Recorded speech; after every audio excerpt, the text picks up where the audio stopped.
ओम सौराष्ट्रे सोमनाथं च श्रीशैले मल्लिकार्जुनम् उज्जैन्यां महाकाल ओंकार ममलेश्वरम् परल्यां वैद्यनाथं च डाकिन्यां भीमशङ्करम् सेतुबन्धे रामेशं नागेशं दारुकावणे वाराणस्यां तु विश्वेशं त्र्यम्बकं गौतमी तटे हिमालये तु केदारं कुसुमे सन्त शिवालये एतानि ज्योतिर्लिङ्गानि सायं प्रातः पठेन्नरः सप्तजन्म कृतं पापं स्मरणेन विनश्यति।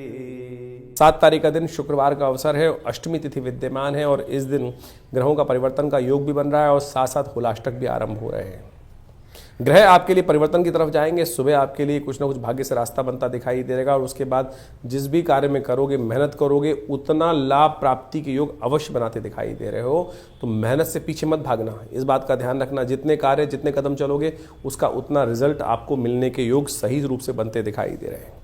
होलाष्टक आरंभ हो गया है। कन्या राशि वालों को समझ लेना चाहिए होलाष्टक, देखिए इन दिनों बुध आपके कमज़ोर चल रहे हैं, वैसे ही आपकी राशि के स्वामी कमज़ोर चल रहे हैं। ऐसे में होलाष्टक जो आरंभ हो गए हैं, कहा जाता है जले भुजे दिन। ऐसे में बहुत सारी नेगेटिव एनर्जियाँ परेशान करने के ज़्यादा योग बनाती हैं। किसी को नज़र लग जाती है बहुत जल्दी, क्योंकि क्या होता है, प्रस्फुति जो प्रकृति है वो फूट रही होती है। नई चीज़ें, शक्ति दिन माने जाते हैं, ये बड़े सुंदर दिन माने जाते हैं, वसंत का दिन माना जाता है। और ऐसे में जो नेगेटिव एनर्जी है वो भी अपना सिर उठा रही होती है। कहा जाता है शिव की साधना को भंग करने के लिए कामातुर होकर कामदेव ने भी इस समय में अपने प्रहार का, अपने अस्त्र का प्रहार किया था उनके ऊपर और उसी से वो भस्म हो गए थे। साथ साथ प्रहलाद को भी भक्ति की के मार्ग से हटाने के लिए हिरण्यकश्यप इत्यादि ने, होलिका ने बहुत प्रयास किए थे। इसीलिए इन दिनों को शुभ कार्यों के लिए निषेध कर दिया गया है। तो ऐसे में सुंदर रूप से अपने घर की, अपने व्यवसाय की सुरक्षा करने का प्रयास करना चाहिए।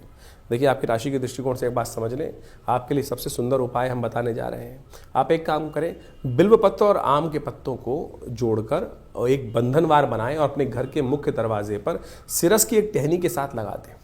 ये सिरस आम का जो पेड़ होता है वो आमतौर पे रोड के किनारे मिल जाता है, हरे रंग के पुष्प आते हैं उसके ऊपर।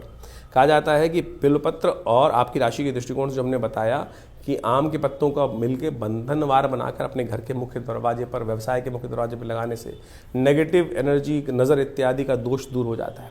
आजकल लोग बड़ी बड़ी पता नहीं कौन कौन सी चाइना से बनी हुई चीज़ें ला के अपने घर के आगे लगा देते हैं। जानते हैं, समझते हैं, नज़र की बात समझते हैं, लेकिन फिर भी क्या चीज़ करते हैं, ये प्राकृतिक चीज़ों को ना उपयोग कर अशोक का जो पत्ता है वो विशेष तौर पर वैसे ही अपनी नेगेटिव एनर्जी को दूर करने वाला है। कम से कम अशोक के पत्तों का बंधनवार लगा सकते हैं। आम का पत्ता पंच पल्लव के अंदर आता है, तो इससे सुंदर चीज़ क्या हो सकती है। बिल्वपत्र तो आपकी राशि के दृष्टिकोण से इस वक्त सब प्रकार से कल्याण करने वाला है।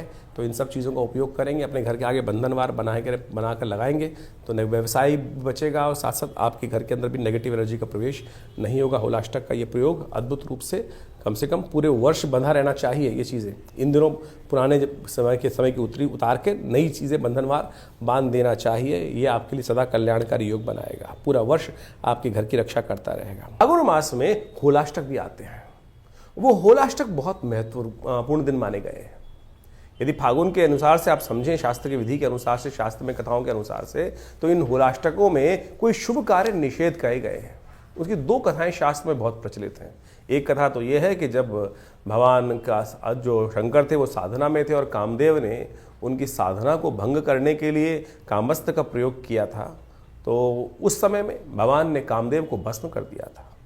और दूसरी कथा एक और है कि जब हिरण्यकश्यप और हिरण्याक्ष इत्यादि थे और वहाँ पर भक्त प्रहलाद पर उन्होंने अनेक प्रकार के अत्याचार उपस्थित किए और उन सब अत्याचारों में इन 8 दिनों में भक्त प्रहलाद को भक्ति से विमुख करने के लिए अनेक प्रकार के त्रास दिए गए और अंत में उस भक्त प्रहलाद को अग्नि में उपस्थित कर दिया गया था, जिसको होलिका लेकर बैठ गई थी। और चमत्कार हुआ, भगवान ने वास्तविक तौर पर जो शास्त्र में कथा के अनुसार से कहा जाता है कि भक्त प्रहलाद भगवान की कृपा से बचकर आ गए और होलिका जल गई।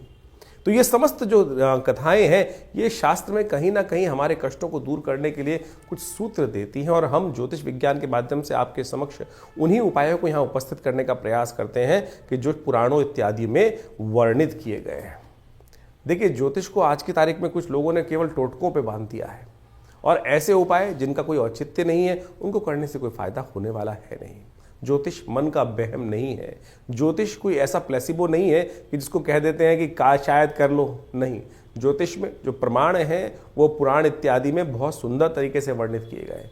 कलिकाल में ये हमारा इतिहास है, जो पुराण में कथाएं हैं ये हमारा इतिहास है, ये शास्त्रों में ऋषियों का अनुभव है जो उन्होंने उन कथाओं के माध्यम से वहाँ वर्णित किया है, और उसी के हिसाब से पंचांग का निर्माण किया जाता है, उन तिथियों का निर्माण किया जाता है, उन तिथि में जो उत्सव बताए जाते हैं वो सब के सब वहाँ वर्णित हैं। यदि शास्त्र के दृष्टिकोण से देखें तो इस फागुन मास के अंदर शुक्ल पक्ष के अंदर अनेक प्रकार के व्रत बताए गए हैं।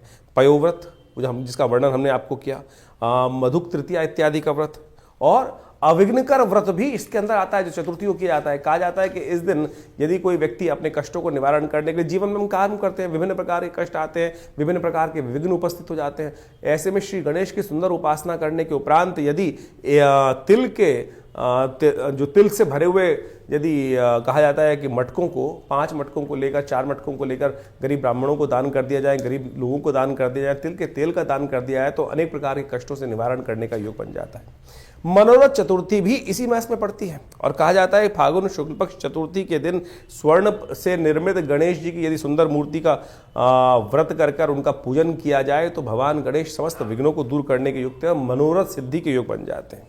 इसके साथ साथ अर्कपुट सप्तमी का योग भी शास्त्र के अनुसार से बताया गया है। अर्कपुट सप्तमी के दिन कहा जाता है कि स्नान के पश्चात भगवान सूर्य का सुंदर रूप से ध्यान कर कर उनको अर्घ इत्यादि देकर और व्रत कर कर, या अगर एक दिन पहले व्रत कर कर यदि भगवान सूर्य को अर्घ दें तो सूर्य संबंधित समस्त समस्याओं को दूर करने के अनेक रास्ते आपके जीवन में बन जाते हैं। सूर्य कीर्ति के मालिक हैं और हर महीने सूर्य की संक्रांति होती है, तो उन सब में यदि विधि विधान के अनुसार से हम समय समय पर आपको उपाय बताते हैं, उनको करेंगे तो बहुत सुंदर रूप से कष्टों को निवारण करने का योग आप अपना अवश्य बनता है। और इसी दिन को सप्तमी को कामदा सप्तमी के रूप में भी माना जाता है, और भविष्य पुराण के अनुसार से कहा जाता है कि फागुन शुक्ल पक्ष सप्तमी के दिन जो स्त्री पुरुष भगवान सूर्य का नमन करते हुए उनका व्रत कर कर और उनको अर्घ देते हैं, अहि सूर्य सहस्त्रांशु तेजो राशि जगत पदे अनुकंपाय मां भक्ता गणगरम दिवाकरम, इस प्रकार से भगवान सूर्य को जल देने से यदि आपको क्रोध की समस्या है, यदि आपके जीवन में कोई कष्ट चल रहा है, सूर्य आपको यश नहीं देने जा रहा है, या सूर्य आपके कमजोर अवस्था में बैठे हैं, या सूर्य पाप ग्रहों से युक्त होकर बैठ गए हैं, तो इस व्रत को करने से सूर्य को शक्ति प्राप्त हो जाती है। तो अवश्य इन समस्त शास्त्र वर्णित उपायों को करने का प्रयास करना चाहिए। और विभिन्न पुराणों इत्यादि में जिस प्रकार का वर्णन किया गया वो हम समय बताते ही हैं। और एक सबसे बड़ा त्यौहार और भी आता है, भगवान जिसको कहा जाता है कि अभी हमने हुलाष्टक के बारे में आपको वर्णित किया ही किया है। उसके बाद पूर्णिमा के दिन चंद्रदेव का जन्मदिन माना जाता है। कहा जाता है कि चंद्र दोष जिनकी कुंडली में लगा हुआ हो या किमुद्रम योग कुंडली में लगा हुआ हो, तो इस दिन भगवान चंद्रदेव की सुंदर उपासना करने से अनेक कष्टों को दूर करने का योग बन जाता है। जो चंद्रव्रत का वर्णन होगा वो अगले एपिसोड में हम आपको बताने वाले हैं, जब बीच में जो वर्णन आएगा, क्योंकि इस दौरान जो ग्रहों का योग पड़ रहा है वो हमने आपके समक्ष उपस्थित किया। तो आपको इन सब चीज़ों को सत्य रूप में समझने का प्रयास करना चाहिए। ये हमने इस कार्यक्रम के माध्यम से जो भी चीज़ें पंचांग के अनुसार से आपके समक्ष रखने का प्रयास किया है। कई लोग तथाकथित तौर पर ये बात को भ्रांति समझते हैं कि भैया ये उपाय से कुछ नहीं होने वाला। अरे शास्त्र में जो उदाहरण है उनको करके उन्होंने जो कथाएं बताई गई हैं उन सबके जीवन में कष्ट को दूर करने का मार्ग बना के नहीं बना। आपका विश्वास चाहिए, आपकी श्रद्धा चाहिए, और श्रद्धा से कष्ट निवारण करने का योग अच्छा बन जाता है। एक बात और समझें, वास्तविक तौर पर ऐसा कोई भी कष्ट नहीं है जो आज आया है पहले ना आया हो। ये संसार अविरल क्रम से चलता आया है। तो जो उन सब योग, अगर आप वेद पुराण इत्यादि पढ़ें, अथर्ववेद को पढ़ने का प्रयास करें, तो वहां अनेक मनोकामनाओं की सिद्धि के लिए शास्त्र में अनेक उपाय बताए गए हैं। यजुर्वेद इत्यादि संहिता में तो अनेक प्रकार से इन सब चीजों का वर्णन किया गया है। अथर्ववेद के अंदर स्वास्थ्य संबंधी समस्याओं को ठीक करने के रास्ते मिलते हैं, तो यजुर्वेद के अंदर मनोकामनाओं की सिद्धि पूर्णित करने के लिए अनेक उपाय शास्त्र में वर्णित किए गए हैं, जैसे रुद्राष्टाध्यायी। रुद्राष्टाध्यायी के अंदर विभिन्न मंत्र हैं, विभिन्न मनोकामनाओं की पूर्ति के लिए भगवान शंकर से प्रार्थना की जाती है, और सत्य माने भगवान की प्रार्थना से वो समस्त कष्टों का निवारण करके योग बन भी जाते हैं। तो इसलिए अपने मन की शंकाओं को दूर करें। लोग होंगे बहुत सारे जो आपके मन में शंकाएं उत्पन्न करने का प्रयास करते हैं। बहुत सारे इस संसार में भांति भांति के लोग हैं, 5 उंगलियां बराबर नहीं होती।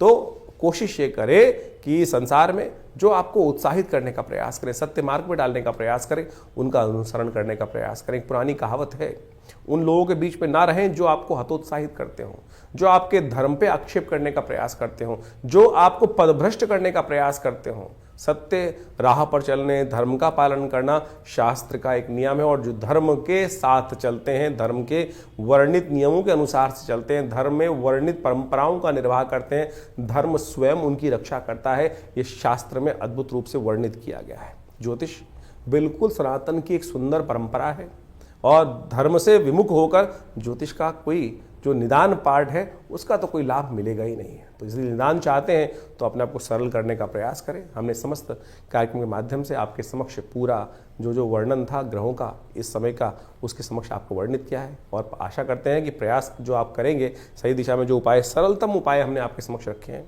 और उन सबको कर आप अपने कष्टों का निवारण भी कर सकते हैं बिल्कुल। और हम रविवार को विवेकानंद योगाश्रम में एक बड़ा कार्यक्रम अब आरंभ करने का हमने सुंदर प्रयास किया है। महीने के हर पहले रविवार को हम यहाँ पर आश्रम में सुंदर जन्मपत्रियों का, जो बहुत सारे लोगों के समस्याएं जीवन में होती हैं, वो कष्ट निवारण चाहते हैं, लेकिन जो आश्रम की जो फीस इत्यादि है वो देने में बहुत सारी समस्याएं लोगों के साथ होती है। तो हमने महीने के पहले रविवार के दिन सुबह 8 बजे से लेकर करीब 11 बजे तक एक कार्यक्रम रख दिया है। उसमें आप जो भी आना चाहें, आश्रम पे आना पड़ेगा, फ़ोन पे बात नहीं हो पाएगी, और वहाँ आश्रम पर आकर अपने प्रश्नों का समाधान निःशुल्क रूप में जान सकते हैं। बिल्कुल कोई फीस नहीं रखी जाएगी रविवार वाले कार्यक्रम में। सुबह 8 बजे से लेकर पहले रविवार के दिन, हर महीने के पहले रविवार के दिन करीब सुबह 8 बजे से लेकर 11 बजे तक एक कार्यक्रम रहेगा। यज्ञ भी होगा उसमें अंदर, और आपके प्रश्नों का समाधान देने की सुंदर व्यवस्था आश्रम की तरफ से रख दी गई है। दिल्ली में विवेकानंद योगाश्रम जमुना पार लक्ष्मी नगर में स्थित है। फ़ोन नंबर्स आपके सामने स्क्रीन पर चल रहे हैं। आप जो भी अपनी प्रश्न हो उनको व्हाट्सएप के माध्यम से भी भेज सकते हैं, और पर्सनली रविवार के दिन आकर उनका निदान भी जान सकते हैं। धन्यवाद, नमस्कार।